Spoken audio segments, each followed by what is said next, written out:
So welcome back, everybody. President Trump saying that the sanctity of the vote has to be addressed not just for this election, but for all future elections. For an overview of the president's legal challenges, we're joined now by Jordan Sekulow, Executive Director of the American Center for Law and Justice and a member of President Trump's legal team. Thanks for making the time, Mr. Sekulow. The basket of biased press using the words of Attorney General Barr saying that he hasn't seen any evidence of widespread fraud that would change the election. However, the press is leaving out the part where he says he's still investigating. First off, can you comment on what Mr. Barr did actually say and your thoughts on the president's speech? Yeah, I think, again, we're starting to really just see this as these cases are now developing. So we're starting to see active testimony today from people who were poll watchers or people who worked for the Elections Commission. So these people who did these depositions and affidavits that were filed, now we're actually seeing courts hear that. There's a live hearing right now in Nevada, in Carson City, on what were the laws of the state followed, and there's a lot of different reasons why.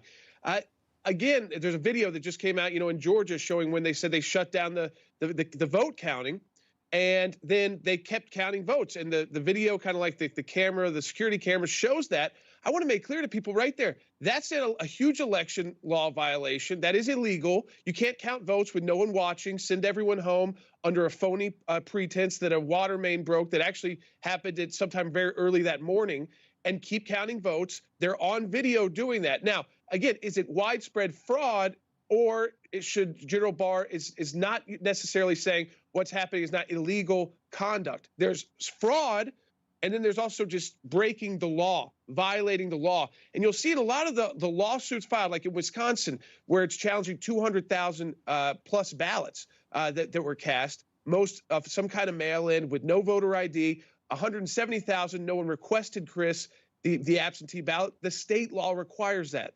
So you could say that's fraud that happened, or you could just say it's illegal and those ballots should not be counted. Those votes should not be counted because the people didn't, the laws weren't followed. So I also know there's a new lawsuit that will be filed, and we've seen a lot of lawsuits in Georgia. I've talked about them on Newsmax. Another one likely be filed very soon in Georgia, might be this evening, on the video that we're seeing just now, that the whole election is being contested, that will contest the entire election. That'll be filed on behalf of the Trump campaign. Yeah, Jordan, I think it's a great point. Now, let's leave the press out for a moment. They seem to be rather clueless. Folks over at CNN could see that video and go, evidence? What evidence? There's no evidence. Show us the evidence. And they'd be looking right at the video. But there's an excuse for them, and we know what that's all about.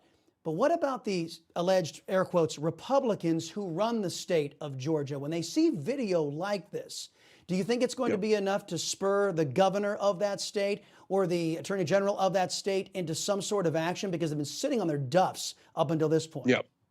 Well, here, I mean, I think that Brian Kemp in Georgia, he's trying to have it both ways. In one sense, he's kind of acknowledging it, but in the other sense, he's making the arguments in court, because he's one of the people that get sued in court as his office of the governor, saying, well, you shouldn't have access to this. You shouldn't get this information.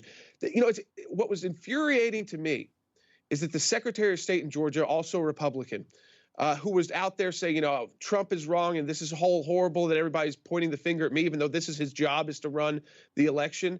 And now, because of something that happened to him personally, that this organization that was run initially by Stacey Abrams, then the Warnock campaign, the Senate race there in the runoff, one of his relatives, a family member who had passed away, a son, these number of different voter registrations. He realized now he's going to do a fraud investigation in Georgia that's going to impact the runoff election. But he was the one telling everybody, you're crazy if you think something wrong happened in the presidential election. We saw the same thing in Nevada, Chris, where 160,000 votes got tossed out in Clark County for a county commission race because they said it was so much fraud. But they still counted those votes toward the presidential race. Absolutely crazy. I don't know how you do that. Maybe they do things differently in Nevada. Maybe it's like chips at the casino. Here's your vote for president. Here's your vote for commissioner. Here's your vote. That's not the way it works, folks. But I mean, that's what they're trying to, the kind of fraud they're trying to perpetrate out there in Nevada. Last thing, how concerned are you about the role of the bias in the press? And then as we're coming up on the Electoral College meeting, what are we at, 11 days? How concerned are you about the role of the press and that deadline that's coming up? Listen, we're up against the wall now. I mean, everyone knows that. So on the 8th, you have the seating of the electors. On the 14th, the voting by the electors. So, I mean, obviously, all of this is on a very truncated schedule. And you've got the lawsuits that are being filed. You've got to have the information quickly available. It's always, I always tell everybody this, and I've said it each time we're on. We're fighting the fight every single day, 24 hours a day. That's why new lawsuits are being filed as new information is uncovered, new evidence is uncovered, like that video in Georgia. But at the same time, I always remind people courts are a place of last resort. They're the last place you go to get justice. That doesn't mean you won't get it, but it is the toughest. So don't buy into the media. Just allow the process to play out. One, it's important for this election and to determine who will be the president.